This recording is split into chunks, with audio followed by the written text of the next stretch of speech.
Welcome to Heart Starts Pounding, a podcast of horrors, hauntings, and mysteries. I'm your host, Kaelyn Moore. I have a really exciting episode for you all today. Last month, I got to go and hang out with my friends at the Murder with My Husband podcast. And while I was there, Payton, who's one of the hosts, and I recorded an episode about disappearances we could not stop thinking about. For those of you who are unfamiliar, Murder with My Husband is a podcast where Payton tells Garrett, her husband, about a true crime case. Payton loves true crime, Garrett hates it, and it sparks some interesting conversation. I highly recommend checking out their podcast if you like getting really invested in cases. They do great coverage. In today's episode, I tell Payton about the disappearance of Alfred Lowenstein, one of the most bizarre disappearance cases I've ever heard in my entire life. And Payton tells me about the Smiley Face Killer, which is something a lot of you guys have asked me to cover. I honestly didn't know much about the Smiley Face Killer, a suspected serial killer police aren't even sure exists. And I was really captivated by Payton's telling of the story.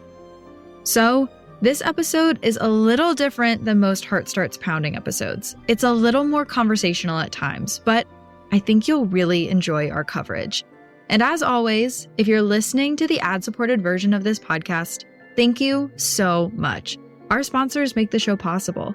And if you're listening on Patreon, you'll have access to ad-free episodes on top of your other perks.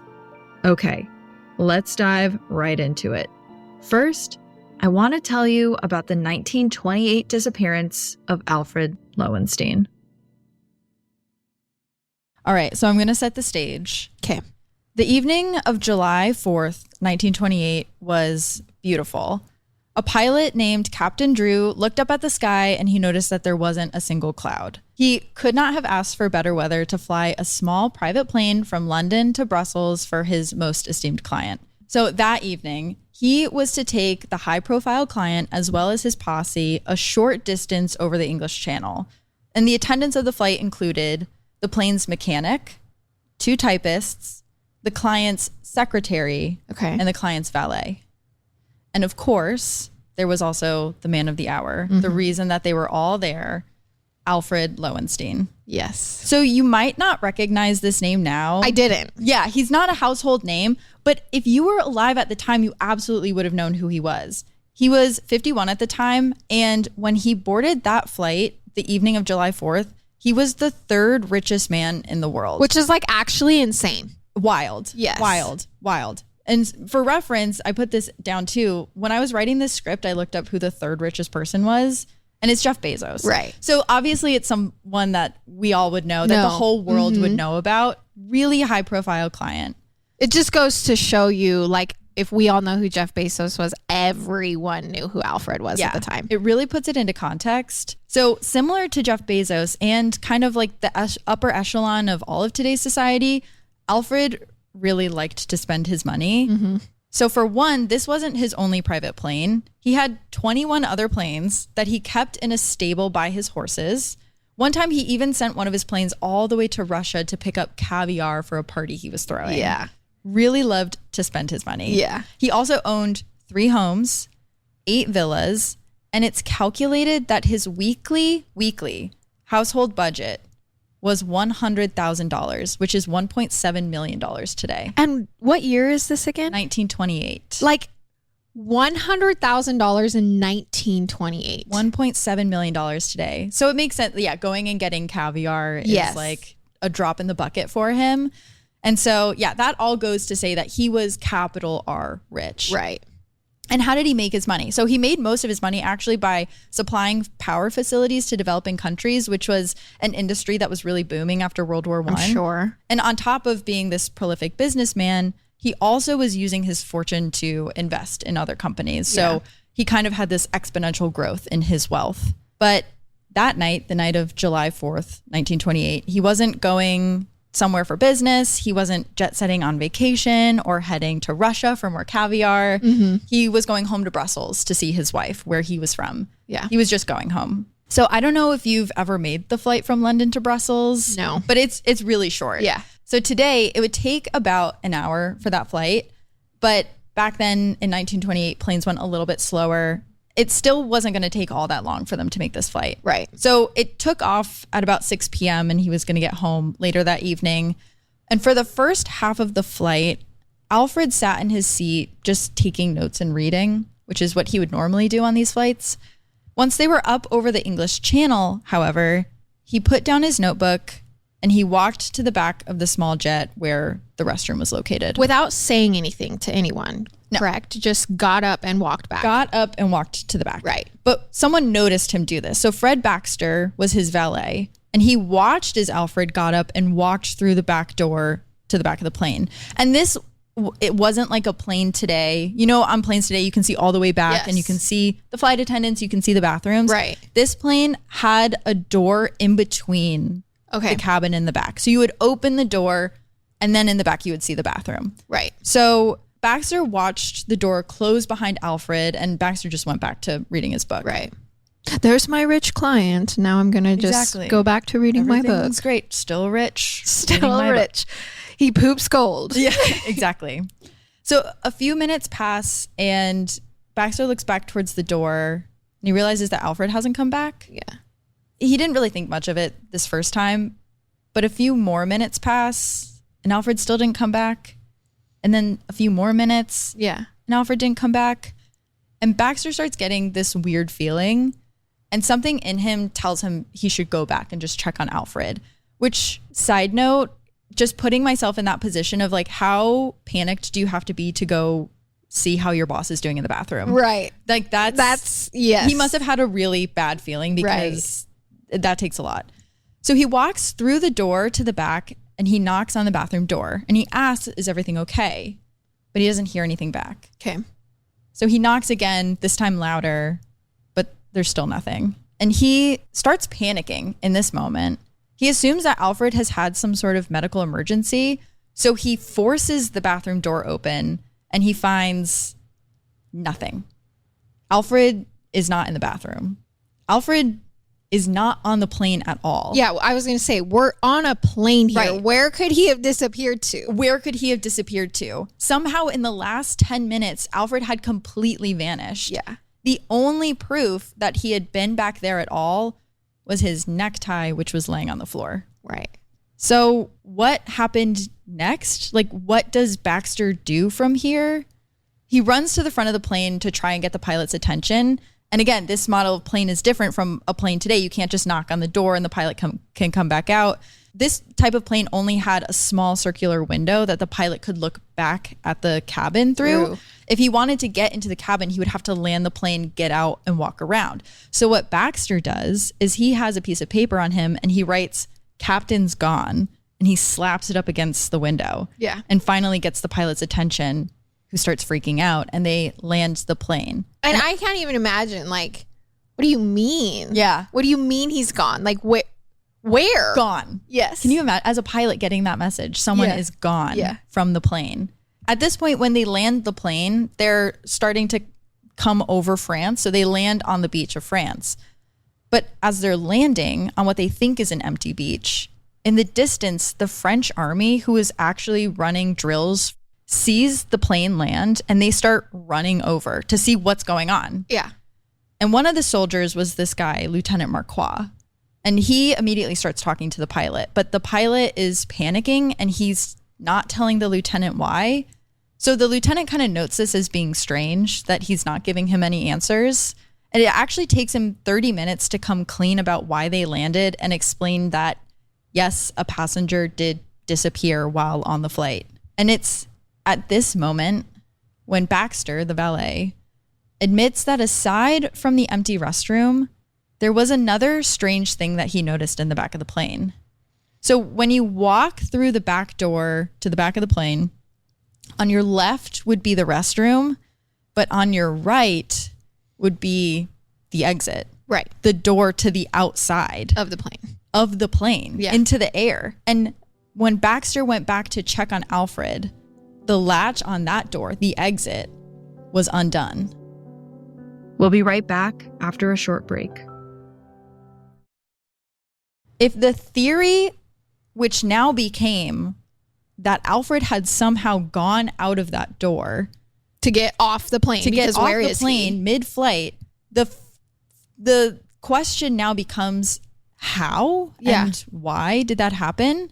So as they're kind of rationalizing to themselves how this could have happened, one of the theories that comes up is that maybe he did try to go to the bathroom, but somehow went through the exit instead. Like took the wrong door. Took the wrong door. Took the wrong Instead of way. going to the left, he went to the right. Yes. And went out the plane. Yeah. But Alfred had ridden on this plane dozens of times. It's his plane. It's his plane. Yeah. He has a bunch of other models of the same plane. He knew that the bathroom was on the left. And I would think once you open that heavy door, Yeah. I mean, I've seen flight attendants open a plane door before. Yes. You would go, oh, that's air, and not step out. Exactly. Well, it also looks totally different. Even, I mean, on airplanes today, they look totally different. But back then, the doors also looked different. Yeah. One was latched. One was more of a handle. Yes. One has a, they're completely different. So it would be strange for him to get that confused. Yep. But some of his staff at his home in Brussels did mention that when he got stressed, he would barge through the wrong doors kind of in a tizzy. One of his secretaries actually claimed that undoubtedly Alfred must have gotten confused and gone through the wrong door, falling out of the plane. I think also it's the 20s. Yeah. Like, I think now we're like, no, that did not happen. But I feel like back then for his staff to be like, oh, no, undoubtedly he did this all the time. Yes. He must have done this in the air. Absolutely. Like if he did this at home, he would have done this on the plane. On the plane. But there's such a difference between like my bathroom and my bedroom. Right. And the exit of the plane and a bathroom. Completely. The pilot is kind of thinking this over and he is like, no, he didn't accidentally go through the exit. That's impossible. As the news of this starts spreading, like other people start realizing that that was probably impossible as well. And actually a memorial service for Alfred was postponed in Brussels because people were not convinced that he had accidentally fallen out of the plane and was dead. Yeah. What happened next was people started to actually test that theory. Could someone have opened the door mid-flight and fallen out of the plane? Right. This is where I want to make a note about flying in the 20s. We've kind of talked about this model of plane. Obviously, it looks very different from models of planes today, but flying in general was very different. Back then, planes only ascended to 4,000 feet. Yeah. And because they were so low to the ground, they didn't pressurize the cabins. So the pressure inside the plane was the same as the pressure outside the plane. And as a result, yes, in theory, it would have been easier back then to open a plane door mid-flight than it would be today. Okay. Sometimes you might hear a horror story of a plane today being opened mid-flight. That doesn't happen when you're at cruising altitude at like 30,000 feet. It tends to happen when you're under 10,000 feet. Someone could open the door, but you also have all of the wind outside to fight against. It's still not easy to open that door. And as they started doing experiments, that just was proven true. One of the guys that tried to open the door mid-flight was this guy, Major Cooper, who was an inspector of accidents for the Air Ministry. He went up with a team, and this is the most 1920s thing ever. He tied a rope around his shoulders. Okay. And when he gets up there, starts throwing himself against the door, trying to open it mid-flight. And he could only get it with his whole body weight open about 6 inches. Okay. But he's not done with the experiment then. He keeps trying to force himself out of the plane to see if, even with the door open 6 inches, if you could get out. And eventually he gets pinned between the door and the plane and can't move his body anymore. Yes. And the wind is just whipping and trying to force the door back closed. Right. So then another 2 mechanics also tried to go up and they couldn't get it open mid-flight, even with the 2 of them. But at the same time, the police are starting to get phone calls and letters from people, mostly men, who were saying that they had opened these doors mid-flight. Alfred's secretary actually came forward and said one time he accidentally opened the door mid-flight when they were flying to Paris. But every experiment they did said that it wasn't true. It was just these anecdotal Right. So it's letters. kind of like, what's the truth here? Exactly. Are people trying to say they're really strong? Yeah. Did some people actually try to open the door mid-flight? Like, what's the truth? Or are they trying to make it still seem like an accident? Exactly. Like his staff. Are some people really dead set on, no, this was an accident? Yes. There's lots of theories that are at this point in the story floating around. He's one of the most high profile men on the planet. It would be a big deal if Jeff Bezos disappeared on his private plane while flying to the Bahamas. Or if he was in a Blue Origin rocket going up and he disappeared. Everyone's going to be talking about this. Also, there's always conspiracy theories with billionaires. People are really talking about this. But then on July 19th, which was just over 2 weeks since Alfred disappeared, a body was found. Okay. That afternoon, a fishing boat picked up a body in the channel that looked really badly beaten. The fisherman who found him actually thought it was a soldier who had fallen overboard, one of the French soldiers, like near Normandy. Yep. The body was only in undergarments, socks, and had one shoe on. Both of the feet were broken, and there were injuries on the left side of the chest. There was no sign of drowning. The injuries were consistent with a great fall. They were external, not signs of drowning. However, the face was too disfigured to identify based on the face. So this body was identified as Alfred solely by the watch that was on his left wrist because it had an inscription that read Captain Lowenstein and then his address. It feels like a pretty good ID, but you're not getting that 100% sure it was him.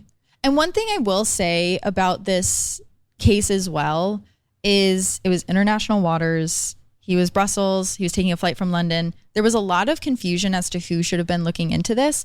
So it was a fisherman that found him. It wasn't a search and rescue team. Right. So as he's being identified by his wristwatch, I also can't help but think that maybe there just wasn't any like precedent over who was supposed to be looking into it. Though his body was recovered, I want to talk about some of the theories as to what happened, because a lot of people still believe that this is a disappearance, that having his body doesn't really change. Because was that really him? Or having a body. Exactly. Yes. Right. There's a lot of theories about that. So one of the first big theories that people have is it has threads of D.B. Cooper. So a lot of people are like, did he orchestrate this? For one, the body obviously was only identified by his watch. And if he truly wanted to get away for some reason, he could have slapped his watch on some poor guy and thrown him out of the plane or dumped him in the channel some other way. And that theory also says that if it wasn't Alfred getting out of the plane there is a chance that when they landed in France, it was actually so he could escape. Yes, but then that would mean that the entire staff plus the pilots were in on this. Yes, it would mean that there was an orchestrated entire staff that's escape. on the plane. That's on the plane. That all of the people that were on that plane were in on this, and that he potentially there was a car that met them down there and drove off. The French army was there. There was someone who was patrolling in the French army who said they didn't see anyone get off the plane and leave, but it could have happened so fast. Yes. They could have been far away. Who knows? But why would he want to orchestrate his disappearance? Yeah, then you have to have a reason. You have to have a reason. You're the third richest man. Yes. You can do whatever you want in life. Why would you abandon that life? So his friends insisted that his life stresses were trivial and that he wasn't necessarily in any financial trouble, but he did recently not get approved for a $25 million US loan. And that seemed to be a really big blow to him. So some people were reporting that this loan was going to be used for other business development ventures that he had. Mm-hmm. He took it out in America. It was potentially for like American business ventures he wanted to pursue. But the New York Times also reported that there were rumors he was in more financial trouble than he was letting on. And this loan was actually supposed to help him straighten some of that out.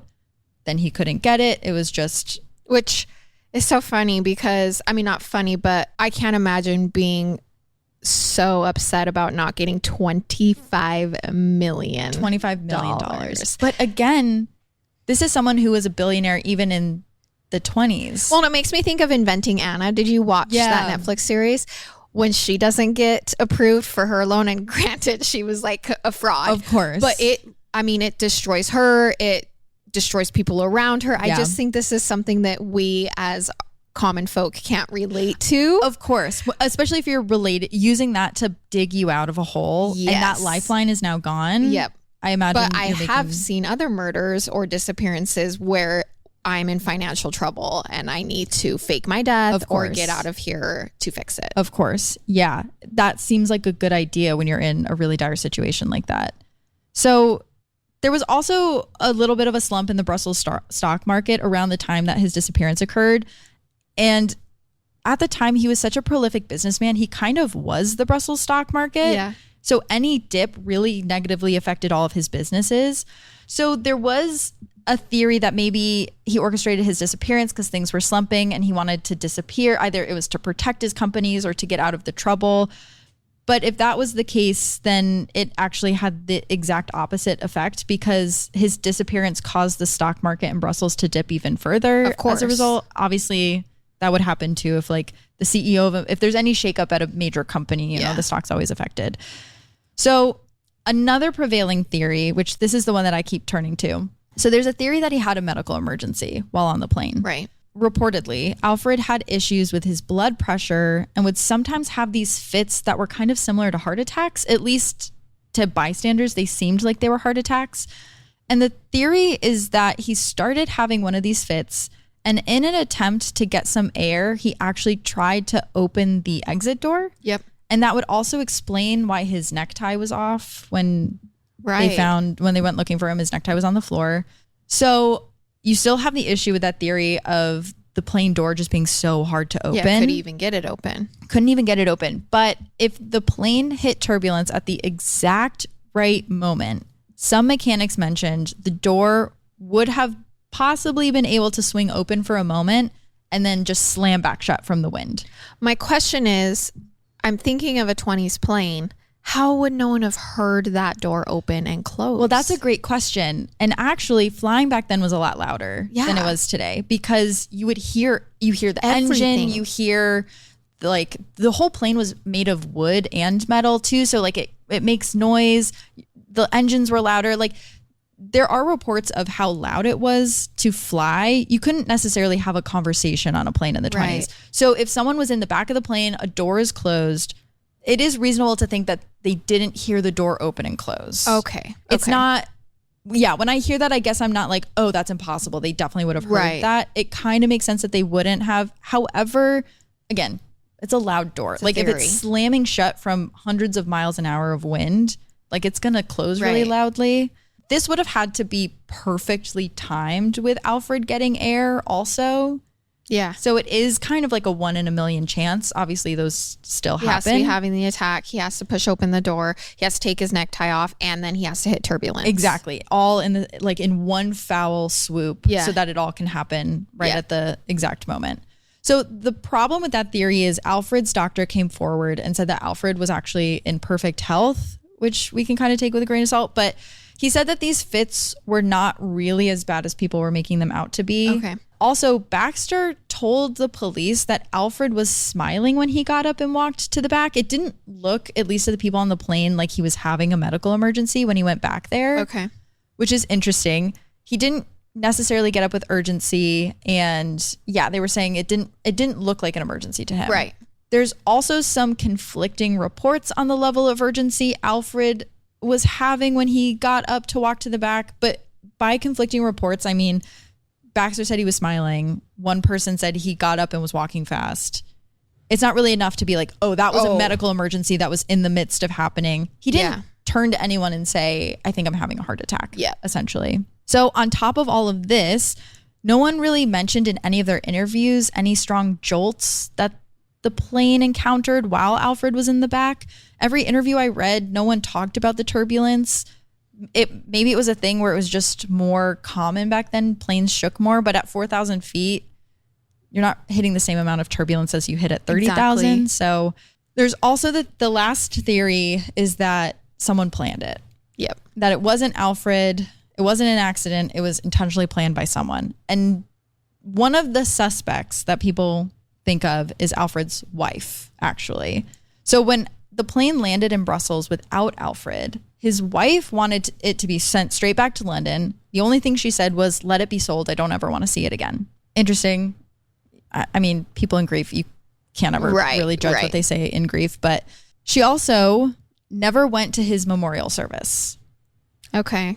And that's one where, I mean, you're a wife. You can put yourself in that perspective of like not showing up to your husband's memorial service that's really intense. It's quite weird. It is. People are going to look at that. Right. Even if there was a legitimate reason, people are going to look at that and think it's weird. And then there was how a few insurance policies had also recently been taken out on Alfred. The New York Times never figured out who took out these insurance policies, but they were for amounts that totaled around £500,000. Policies that specifically covered if Alfred took his own life or was in a horrible accident. Okay. And it could have been his wife who took out these policies, but it also could have been someone who Alfred did business with who was taking insurance on the businesses. Yep. And basically, I'll end it with this, but that day, all of the staff said they believed it was an accident. They could have been paid off to say that, but no one ever changed their story. Everyone stuck to their story till the day they died. Could 6 people stay silent on the matter for the rest of their lives with none of them ever giving up any information as to what happened? Yeah. And could someone that famous stay hidden if he did fake his own disappearance? Absolutely. It definitely would have been easier back then than For it would have been now. But he was in so many newspapers. His image was definitely out there. People knew what he looked like. Everyone knew he was missing. Yeah. Can you just go retire to a resort somewhere? Yeah. I mean, I guess there are people who believe that there are famous people who have done that now. Yeah. It's interesting actually, because when I was reading, most of this information comes from old New York Times articles. Yeah. And they were talking about when this disappearance happened, it had been 16 years since the Titanic sank. Okay. And a lot of people in that time started coming up with Titanic conspiracy theories as well. And it is this thing, like the further away we get from something that happened, the more our brains just are like, what really happened? So when they were writing these articles, people thought that the captain of the Titanic had lied about, or it was a big lie that he was on the Titanic when it sank and that he actually had escaped somewhere to get away from the bad press and was alive. So yeah, is that what people are doing to Alfred now too? Yeah. It's just so curious. It's so bizarre, because even if it was an accident, which I may be inclined to think it was, it's just such a 1 in a million billion chance. Accident. Yeah, exactly. Yeah. Chance. To think that, oh, I'm going to fake my death. All right. And then I'm going to put my watch on this poor guy. And now you have to make it look like he dropped out of the plane. So then there had to have been another person aboard who you pushed out of the plane, or you had to make it look like he dropped out of the plane. And then what are the chances that a fisherman finds him? So there's not really anyone there to like positively ID him. And there's just so many ways for this to not just be, it was an accident, he fell out, that was actually him. Yeah. It would take so much orchestrating for that to be the case. Yes. And I also don't think 6 people can stay quiet for their whole lives. I don't either. I just don't think they can, unless they were. But where'd he go? Where did he go? Or is that really him? Or yeah. Did he go live a long life somewhere else, or did he fall out of the sky? Yeah, it's wild, and we'll never have answers. I don't even know how you would figure that out now. I don't either. I guess you could DNA test the body and be like, sure, but you still don't know how it happened if no one was there to see it. Yeah. Or hear it. Yeah. Wow. So that is crazy. That's one I have not been able to stop thinking about. I'm sure you also will not. Now I won't. Thank you. Now I know it's going to keep me up tonight. I know. Just where is he? What happened? More after a quick break. Okay, well, I guess we'll jump right into my case now. Yeah. That is a typical murder with my husband case. We cover true crime. Usually it is with my husband. Today it's with my work wife. But my husband hates true crime. I have been obsessed with it since I can remember. I love it. And so you get kind of 2 different perspectives. One, I love it. One, I hate it. Yeah. It's a little bit for like, it's me and my fiance can watch it or listen to it too, because he falls into that category and I fall into your category. Right. I think most couples usually do. I agree. Yeah.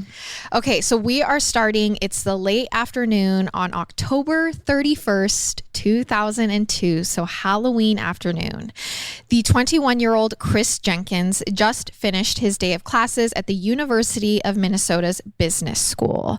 As a senior, tonight will be the last time he gets to celebrate his favorite holiday on campus. And I remember Halloween during college, like it is just a fun party time. Yeah. So I'm sure he's excited. Everyone as a goes senior. all out. Yeah.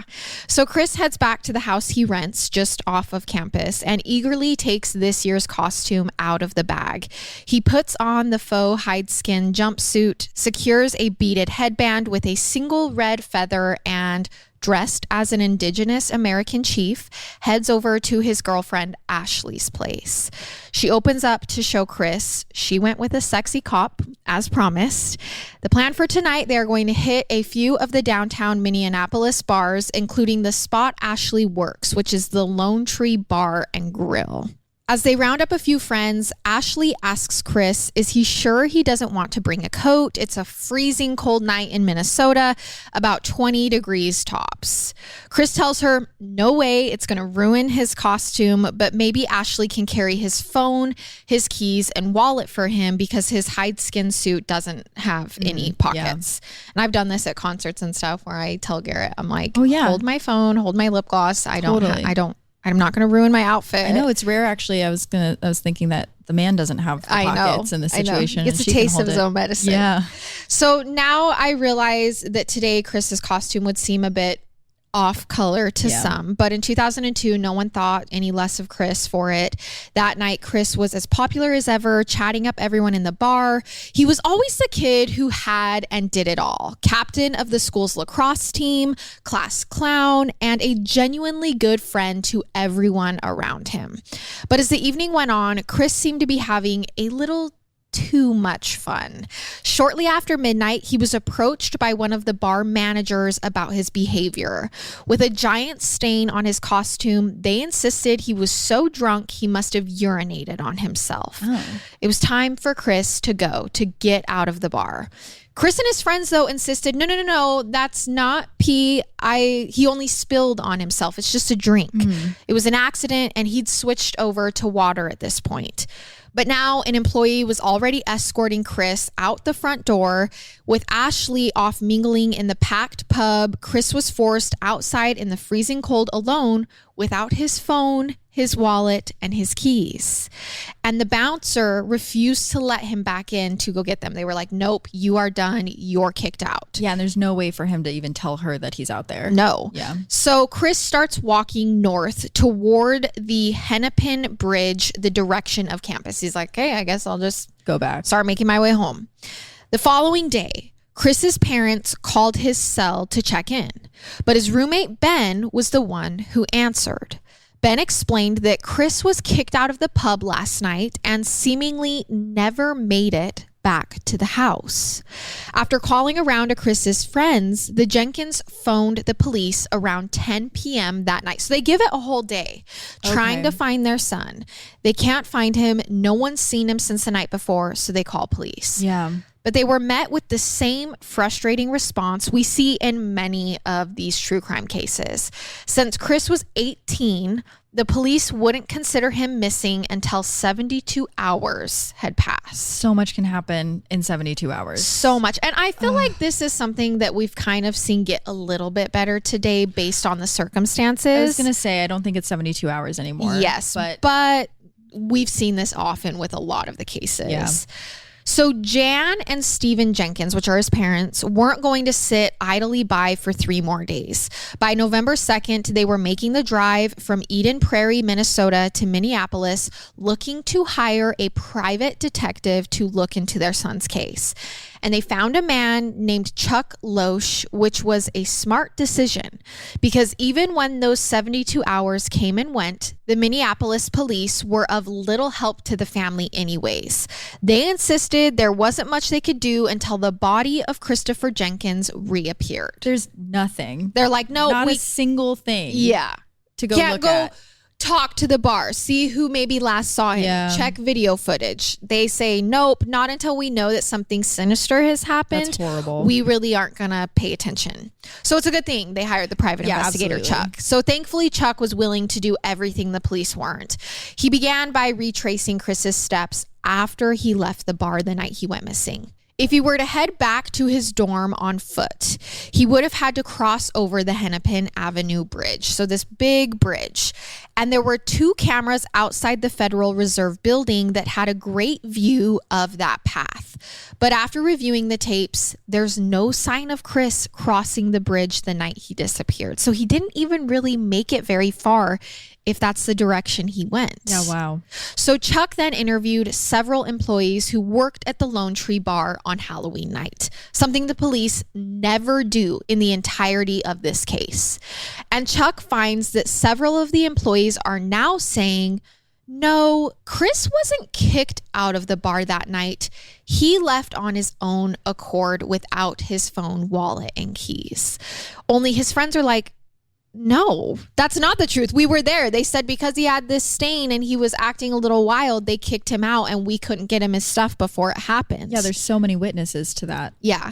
In fact, many of them were confused by the situation, saying that Chris wasn't doing anything inappropriate that could have gotten him ejected that night. They're like, no, we specifically remember because we don't even think he was acting that wild. Yet he was escorted out by security through the front door and wasn't allowed back in. When Chuck goes back to the bar a few days later to chat with employees again, he finds they've all had to agree to a gag order. Otherwise, if anyone spoke about Chris Jenkins, they'd risk losing their job. So now there's a gag order. So now it's an open investigation all of a sudden. For the private investigator, it's Chuck going back. Well, he's going back, but it's a gag order because now the police are involved, yes. Right? Now all of a sudden the police decided to get involved. Well, I think it's a gag order from their boss. Oh, okay. Interesting. But yes, technically a gag order would come from police. Yeah. Interesting. It is interesting that it comes at this point. So Chris's girlfriend, Ashley, was actually seen flirting that night with a real off-duty police officer in the bar. So apparently this friend of hers even let him borrow one of his work shirts for her cop costume. So this is like an interesting detail that comes out as soon as this gag order is kind of given out and the public learns about it. Now, the Lone Tree Bar was a known police officer hangout, and rumor has it the cop Ashley was flirting with actually asked security to have Chris, her boyfriend, removed just so he could remove Chris from the equation. So there's kind of this love triangle little bit going on. That adds another element to it. And this was a married cop with kids, by the way, which might explain the now gag order from the police. Well, that's what I was thinking. Yeah, yes. There was a gag order that was given at that exact moment where this information could have come out. Like, yes. It feels like it's part of something bigger. Also through the owner of the bar, because he was threatening if anyone talked, they would be fired. Right. Exactly. And the reason the cops never questioned anyone working at the bar was because one of their own was at the bar that night during the disappearance and had a weird tie to the case. Although it doesn't quite explain where Chris disappeared to after he left that evening, it's just another interesting clue. But over the next few weeks, Chuck learns that there was a giant fight up the street outside a pizza shop in the hours after Chris vanished. Problem is, no one could confirm whether or not Chris was actually involved in that fight. However, one of the biggest clues came after the family hired 2 different search dogs. Both followed Chris's scent from the bar to that pizza shop and then down to a parking garage next door. Both dogs led them to spots 89 and 90 in the parking garage, where they found a few drops of blood and a piece of a red feather, like the one in Chris's headband. When Chuck spoke to a parking lot attendant, he learned that one of those spots belonged to one of the bouncers at the Lone Tree Bar. So now it's all tying back to him getting kicked out of the bar. Yeah, and I know some people try to discredit search dogs, but to me, they never miss. They're so good. I know, and especially in court, they get discredited a lot. Right, because they're all volunteers that do it. And I get it, but also these dogs are trained for this, and what are the chances that both dogs separately lead them back to the spot with blood, a feather, and a spot that leads back to a bouncer? Yeah, that's incredible. Still, the Minneapolis police refuse to listen to the Jenkins family or the evidence that Chuck has uncovered. They're like, nah, there's still no body. Like, we can't get into it.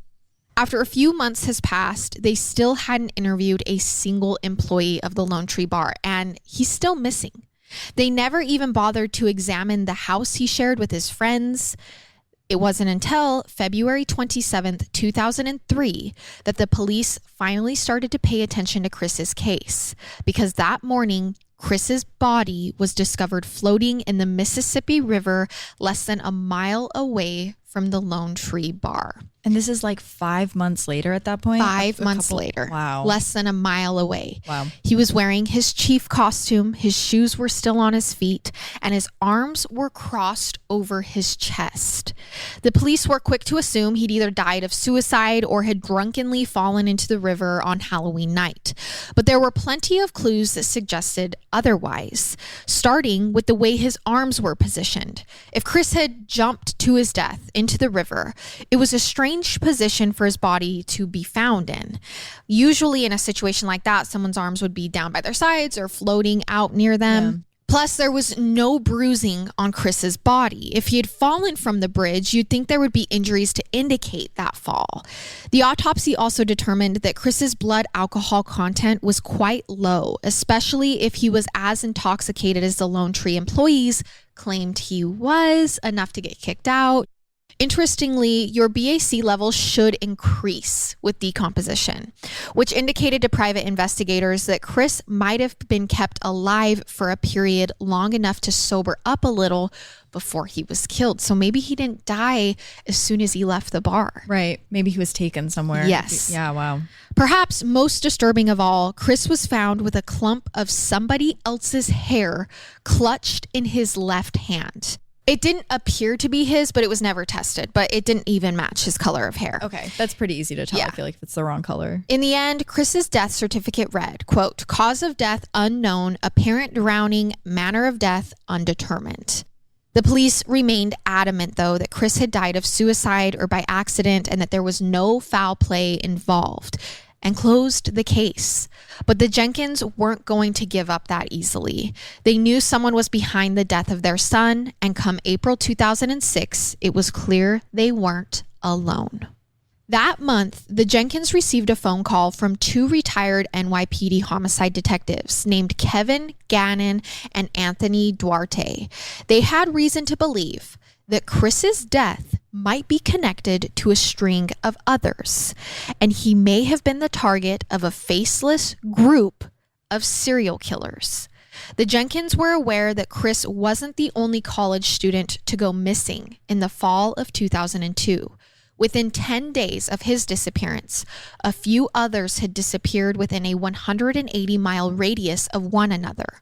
On November 6th, Michael Knoll, a 22-year-old University of Wisconsin student, disappeared after leaving a bar after midnight. On November 9th, Joshua Gemond, a 20-year-old St. John's University student in Collegeville, Minnesota, left a card game at a friend's apartment and disappeared around 1 a.m. All of the men were excellent students and athletes. Many came from middle to upper class families. They were handsome and responsible young adults, and all of them disappeared near a large body of water. Michael and Chris were found floating in a similar fashion. However, Josh's body was never recovered. But this wasn't anything new for Detective Gannon and Duarte. They'd been following cases like this since 1997. They had been following these disappearances of young male adults. When a young man named Patrick McNeil first disappeared in New York City, that was when it all started. And after spending the night partying at a Manhattan bar, Patrick told his friends he was taking the subway home, only he never made it there. He was discovered a month later floating in the East River. After Patrick's death, Gannon and Duarte noticed a pattern. There were nearly 40 other young men who'd all disappeared after a drunken night out. Many of them were found dead in a body of water soon after. Sounds familiar, just like Chris's. The cases spanned across 25 cities in 11 different states. And this is where this case takes an eerie, infamous turn. In 22 of those 40 cases, they found a bizarre symbol nearby, one that was graffitied near where the bodies had been dumped.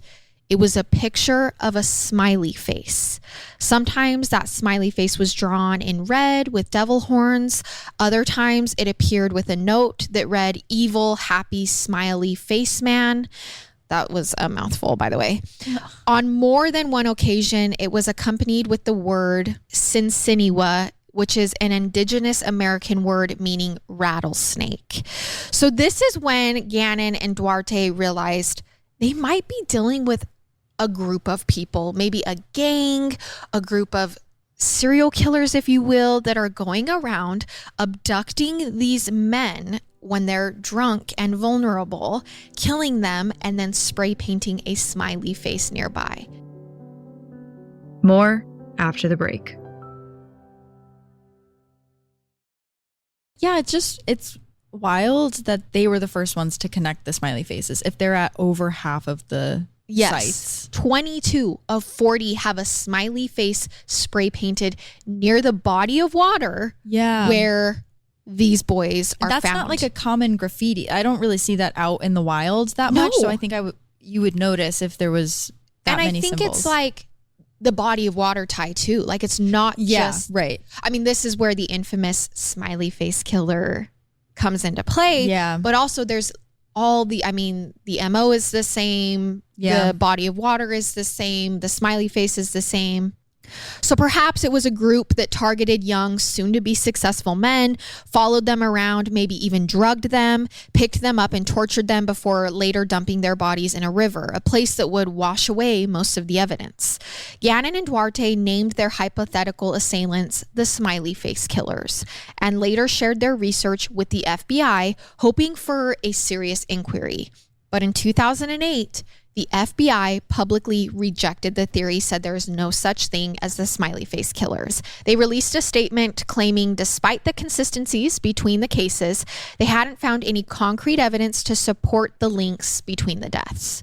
They remained steadfast in their opinion that these were all alcohol-related drownings and had not shown signs of foul play. Instead, they claimed the graffiti was just a coincidence, a common image that might be gang associated, but showed no direct connection to the victims themselves. They also pointed to the lack of bruising on the victims' bodies, which if they had been kept alive and tortured for a period of time before their deaths, there was no evidence of that shown in any of the autopsies, which is a good point. But these mysterious cases haven't disappeared over the years. As of 2017, they are still happening. And when you hear the new evidence, it might seem more apparent that Gannon and Duarte were onto something. So on January 5th, 2017, 23-year-old Dakota James disappeared after a night out in Pittsburgh. 40 days later, his body was pulled out of the Ohio River 10 miles from where he was last seen. Again, sounding very familiar. Like the others, Dakota was popular, well-educated, athletic, and investigators found more than 11 different smiley face symbols close to where his body entered the river. 11. The kicker is, just a few weeks before he vanished, Dakota called a friend in the middle of the night to say he'd woken up somewhere on the streets of Pittsburgh. He didn't know where he was or how he ended up there. The last thing he remembered was going out with some coworkers to a bar after a Christmas party, and he believed he'd been drugged. So was he being stalked by a smiley face killer in the weeks prior to his disappearance? Until the smiley face killer theory is taken seriously, I'm not sure we'll have any answers. But of all the people Gannon and Duarte consider possible victims of the smiley face killers, Chris Jenkins was the only one whose case was reclassified from accidental drowning to homicide back in 2006, and yet no one has ever been charged with Chris's murder. Meanwhile, Gannon and Duarte have since upped their database to 681 potential victims. To this day, they're still trying to prove whether the smiley face killers exist at all. And that is kind of the conspiracy theory around the smiley face killers. You hear about it often. It's all over Reddit threads. And it's literally just young men who disappear after a night out drinking, are found near large bodies of water, and there's always a smiley face. Wow. I have so many thoughts because it's so tragic. It reminds me, there's this one case around the turn of the century, the man from the train. Have you heard about this? I haven't. Back in like the early 1900s, there was all of these like the string of deaths that were maybe connected. They couldn't figure it out, but then they figured out that they were all along the same train line. Yep. And so they figured it was someone who was getting off the train, maybe committing these crimes, getting back on the train, going to a somewhere new else. city. But it really takes someone paying attention to put that together. And you hear in a lot of true crime cases where counties aren't talking to each other. So deaths that could be connected are not being connected by the police. And it seems like these two guys really are taking the time to put this together, and they have this theory. And so it's just sad that no one is really taking it that seriously. And I think, okay, so I know the FBI has come out and said there's no such thing as the smiley face killer, even though these young men keep popping up with smiley faces around. But what's the harm in looking into it? Like, what's the harm in actually taking it seriously? Maybe they did. Yeah. Maybe they did back in 2008. But if it's still happening up till 2017, what's the harm in trying to connect cases? Because like you just said, how many times have we seen, oh, this guy was caught for this murder. Turns out he killed in 2 different states back 10 years before. Yeah. And you're seeing this too with Austin. I know a lot of people are looking at Austin, Texas as a place where a lot of young men are drowning. Okay, even if it's not a serial killer, why are so many men falling in this lake? Like, let's look into that. Even if it's just a safety Should we put some guardrails up? Yeah. Why is it being dismissed so easily? I also think you see this a lot with college students, and maybe it's because kids go to college and they don't have their family nearby. They don't have friends, but oftentimes their disappearances are totally dismissed. Yes. As like they ran away or they didn't like school, so they just left. Yep. And everyone can read the writing on the wall that something's wrong. Yep. But the case is totally dismissed. 100%. And that sounds like Chris's. I think because similar to sex workers or unhoused people, you're in a vulnerable state in college. Yeah. You don't have this family around you. A lot of us didn't have this big support system in college. We were just alone living, and that's vulnerable. Yeah. Like, that's vulnerable, which is maybe why it's just being brushed under the rug, because it's like easy. It's easy to just be like, well, maybe also they ran off. If someone's targeting a group, that could be another group that they're targeting because they know it's easy to do something and not have it looked into. Yep. It is unfortunately very easy to drug someone at a bar. Yeah. And that stuff isn't traceable. So if you are doing an autopsy report, you're not going to see that. So yeah, it's like it's a crime that's very hard to pin on someone. So if that is what's happening. And I think sometimes with conspiracy theories, I'm like, okay, let's not get out of hand here. Yeah, of course, Even a theory, okay, smiley face killer, whatever, like, that probably didn't happen. But then what happened to Chris? I know. That's the one that he was at a bar. He mysteriously got kicked out. His girlfriend might be having a fun time with a local cop who's married. Yeah. He gets kicked out without reason. Really, his friends are making it sound like 2 dogs catch his scent going down to a parking garage. There's blood. There's a feather. Also, it looks like he got caught. I mean, it looks like he got picked up. Yeah. Left the location. You said that it was an employee that parked there. Yeah. That employee probably parks there every day that they go to work. Why? Just check whose car it was. Yes. Like, and where they go and what, like, I don't know. I think if there's no footage of him getting on the bridge, then he didn't jump or fall by accident. Right. Of course. Yeah. That's another And piece. that this is what, I mean, and I know that it's now been turned to a homicide case, so we don't have to blame anyone. But it's like, it obviously didn't have anything to do with him falling into the water. Yeah. There were no signs of a fall in his autopsy, but for that long, it was dismissed as an accident. Yeah. It's so sad to me that his family had to probably shell out so much money. Yeah. To hire all the resources to try and figure out what happened. And Garrett and I say this often with these cases. There is always more victims than just the victim. Of course. Yeah. Whatever happened to Chris, his family's hurting. His family's sitting there going, why is no one taking our baby kid's case seriously? Why am I having to do the work? Why am I having to hire the private investigator? Why did it take that long to find him when his body was a mile away?